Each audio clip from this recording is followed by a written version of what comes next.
Me voilà pour corriger un problème essentiellement de géométrie qui a été posé au baccalauréat de Terminale S en Amérique du Nord en juin 2017.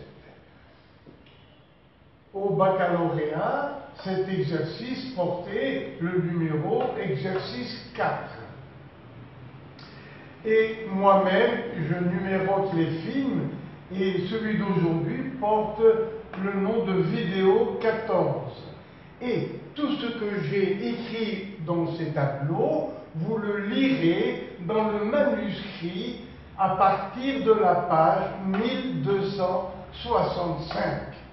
Voilà. Alors, comme d'habitude, je vous lis le texte, tout au moins au début, et on corrige les exercices au fur et à mesure. Voilà. Alors, je vous lis. Un particulier s'intéresse à l'ombre portée sur sa future véranda par le toit de sa maison quand le soleil est très haut dans le ciel au zénith. Cette véranda, la voilà ici, la véranda, voilà la maison et la véranda. En général, ce sont des baies vitrées, mais on ne veut pas quand même trop de soleil. Donc, je reprends. Un particulier s'intéresse à l'ombre portée sur sa future véranda par le toit de sa maison quand le soleil est au zénith, c'est-à-dire très haut dans le ciel. Cette véranda est schématisée ci-après, voilà, en perspective cavalière dans un repère orthonormé. Alors, que veut dire le mot cavalière? Eh bien, quand on fait un dessin pour reproduire par exemple une route, eh bien, voilà comment un artiste peintre va dessiner la route avec les arbres autour. Et quand on regarde les bords de la route qui en réalité sont plus ou moins parallèles, mais quand on regarde, on a l'impression que les deux côtés, au lieu d'être parallèles, les deux côtés de la route semblent se rejoindre. Ça s'appelle ici un point de fuite.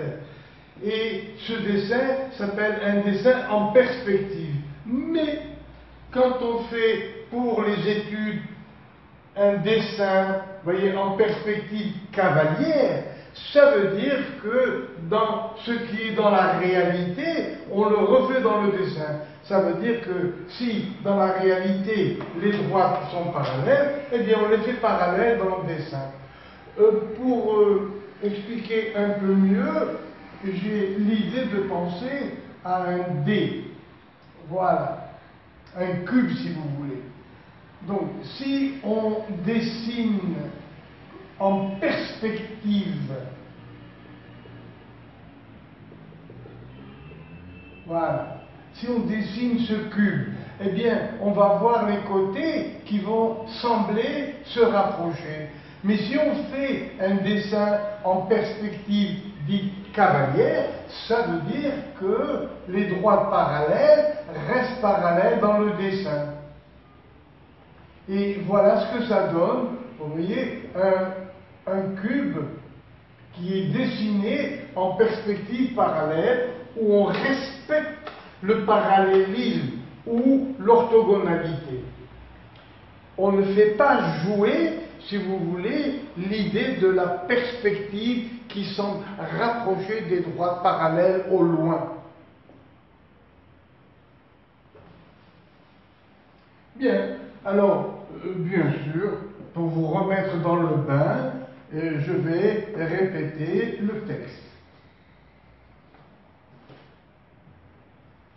Un particulier s'intéresse à l'ombre portée sur sa future véranda par le toit de sa maison quand le soleil est au zénith.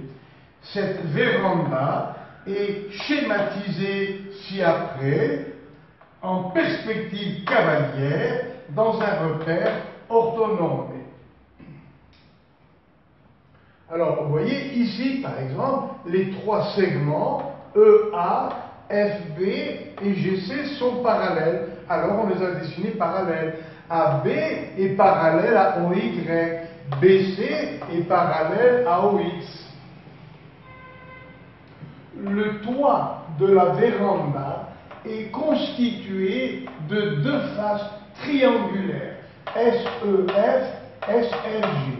Alors voilà, le toit de la véranda est fait de deux triangles, SEF, SRG, qui sont collés au mur. Les plans SOA et SOC sont perpendiculaires. Alors, SOA, eh bien c'est le plan OX, OZ. Après, SOC, SOC, eh bien c'est le plan OZ, OY. Ils sont perpendiculaires, comme lorsqu'on regarde le coin d'une chambre. Les plans SOC et EAB sont parallèles.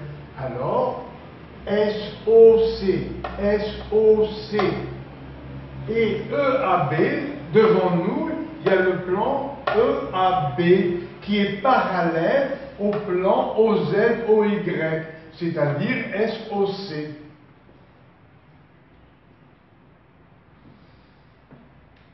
Alors, de même que les plans SOA et GCD, qui sont parallèles. Alors, SOA, ce plan, c'est-à-dire OZ-OX, est parallèle au plan BCGF. Voilà, donc la base de la véranda, vous voyez, elle est carrée, avec OA égale OC, et l'angle droit ici, bien sûr. Nous avons une base plutôt, disons, rectangulaire, et voilà ce que ça donne. Ça donne donc des plans parallèles. SOA est parallèle à GCD. Le plan EAB est parallèle au plan SOC. Les arêtes UV et EF sont parallèles. Les arêtes UV, c'est le toit de la maison. Et EG et EF sont parallèles. Alors, les arêtes UV et EF, par hypothèse, sont parallèles. Le point K, le voilà, le point K appartient vous voyez, au segment SE. L'ordonnée de S, c'est 3 mètres et demi. L'ordonnée de E, c'est 2 mètres et demi. Donc vous voyez que SE est incliné. L'ordonnée de, vous voyez, ici, la hauteur AE parallèle à OZ, ce n'est pas l'ordonnée ici en perspective, ici ça s'appelle la côte. C'est vous voyez, la distance parallèle à OZ, on l'appelle la côte. Alors, la côte de E, c'est 2 mètres et demi. C'est-à-dire Z du point E, c'est 2,5 parallèle à OZ. Et Z du point G, c'est également 2 mètres et demi. Z du point F, c'est 2 mètres et demi. Alors, reprenons. Les arêtes UV et EF sont parallèles. Les arêtes du toit UV et EF sont parallèles. K appartient à SE. K est un point de ES. Et que fait ici UK? Eh bien, c'est la direction de la lumière. vous voyez, du Soleil, SK. Le plan UVK, le plan UVUK, UVK. Voilà, le plan fait par UV avec UK coupe. Le plan UVK coupe la véranda en deux zones, deux régions. L'une éclairée qui est devant nous et l'autre qui est dans l'ombre. Pourquoi? Parce que c'est le toit de la maison qui va donner de l'ombre dans cette partie de la véranda où j'ai hacheré, vous voyez, avec du bleu ici.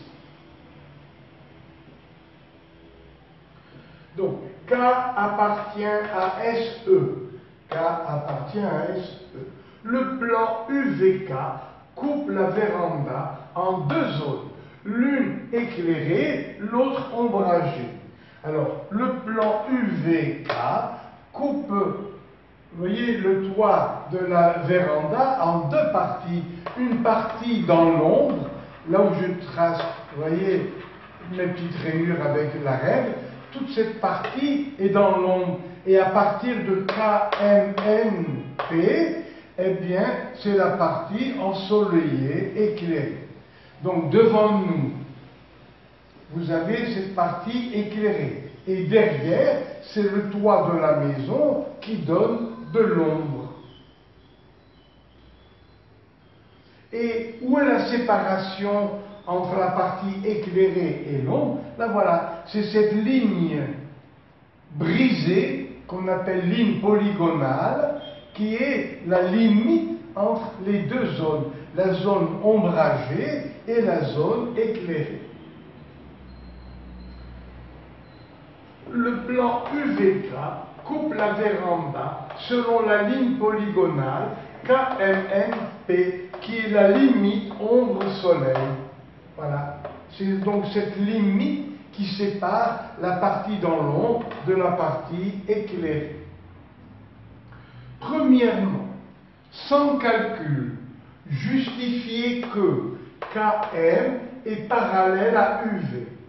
KM est parallèle à UV. D'accord. Je vous ai fait un petit rappel. XY, par hypothèse, est dans le plan Q. Et par hypothèse, XY est parallèle au plan P. Le plan Q passe par la droite XY et vient couper le plan P suivant UV. Ok. Alors on va prouver que les droites XY et UV sont parallèles.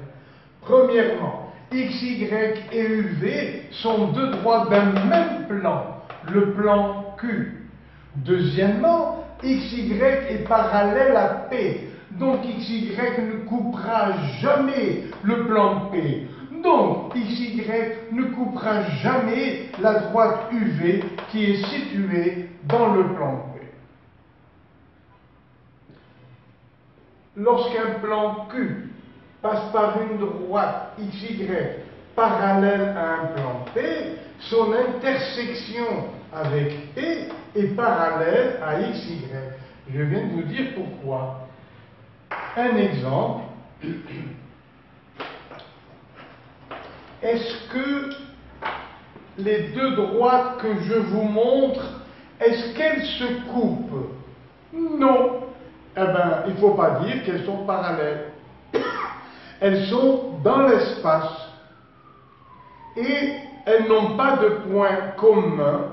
Elles ne sont pas parallèles. Mais alors, qu'appelle-t-on dans l'espace deux droites parallèles? C'est obligatoirement deux droites comme ça, deux droites d'un même plan et qui n'ont pas de point commun. Donc méfiez-vous. Dans l'espace, vous pouvez avoir deux droites, on dit quelconques. Elles ne se touchent pas, elles ne se coupent pas, mais elles ne sont pas parallèles. Deux droites parallèles dans l'espace sont deux droites d'un même plan et qui n'ont pas de point commun. Alors, donc ici, regardez, nous avons dit que UV est parallèle à la droite EF. Bien. Voilà. Ici, une droite qui est parallèle à une autre droite du plan. Donc, UV est parallèle à EF. Ok? Donc, cette droite ne coupera jamais ce plan. Parce qu'elles sont parallèles. Donc, elles forment un plan, bien sûr. Deux droites parallèles déterminent un plan. Mais cette droite ne coupera jamais celle-là, puisque dans ce plan, elles sont parallèles toutes les deux. Ça veut dire que la droite est parallèle au plan. Donc, lorsqu'une droite XY est parallèle à une droite UV d'un plan, c'est que la droite est parallèle au plan. Ça veut dire qu'elle ne le coupera jamais. Alors, ici, UV est parallèle à la droite EF. Voilà. Donc, la droite UV est parallèle au plan SEF qui contient EF. D'accord? Et maintenant, le plan UVK va venir couper l'autre plan. Alors là, on revient à ce théorème. Lorsqu'un plan passe par une droite parallèle à un autre plan, eh bien, la droite d'intersection des deux plans est parallèle à la première. Donc, la droite d'intersection KN est parallèle à UV, qui elle-même est parallèle à EF. Donc, KM et EF sont parallèles. Alors, je reprends la démonstration. UV est parallèle à la droite EF. OK. Donc, UV est parallèle au plan qui contient EF, lequel, par exemple, le plan SEF. Donc, la droite UV, par hypothèse, est parallèle à EF. Donc, elle est parallèle à ce plan, à n'importe quel plan qui contient EF. Et après, eh bien, le plan, vous voyez, limite qui est là, le plan UVK, va couper l'autre plan. Ce plan va couper l'autre. Comment? Suivant une droite d'intersection qui est parallèle à la première.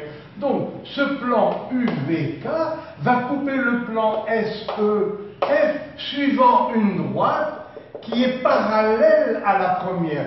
Mais UV est parallèle à EF, UV est parallèle à KM. Deux droites parallèles à une même troisième sont parallèles entre elles. Donc KM est parallèle à EF. Et on s'en servira, si on veut, voyez, pour un théorème de Thalès. SK divisé par SE égale SM divisé par SF égale KM divisé par EF. Ça peut nous aider si on nous demande la longueur KM. Deuxième partie, montrer que NP est parallèle à UK. Alors, NP parallèle à UK. Eh bien, voilà, NUK et, regardez bien, ces deux droites, celle-là et celle-là, sont dans deux plans parallèles. Pourquoi? Parce que par hypothèse, nous avons, comme dans le cube, il est bon de le tracer. Voilà. Alors, vous voyez, ce plan où je mets le doigt là, ou la règle, ce plan est parallèle à celui-là. Voilà. Et ce plan est parallèle à la base, au plan de base. Alors ici, par hypothèse, le plan FGCB est parallèle au plan OZOX, c'est-à-dire au plan OAES. Voilà donc deux plans parallèles. Alors, suivez-moi bien. Voilà deux plans parallèles. Voilà. Et alors, il y a un troisième plan qui vient découper les deux. D'accord? Si deux plans sont parallèles, tout plan qui coupe l'un, tout plan qui coupe l'un coupe l'autre. Mais les droites d'intersection sont parallèles. Pourquoi? Parce qu'elles sont dans un même plan, c'est celui qui les contient qui va couper. Elles sont dans un même plan, c'est le troisième qui vient découper, et elles sont dans deux plans parallèles, ce qui fait qu'elles ne se couperont jamais. Voilà encore deux droites d'un même plan qui n'ont pas de point commun, parce qu'elles sont situées dans deux plans parallèles. Alors ici, regardez, le plan UVK coupe le plan FGCB suivant NP. Ce plan coupe l'autre plan OAES, c'est-à-dire OZOX, suivant la droite UK. Donc, le plan UVK coupe deux plans parallèles. Celui-là qui est parallèle au plan OXOZ. Donc, les intersections sont parallèles. Voilà, alors nous allons bien sûr passer à la suite, le temps de déplacer la caméra.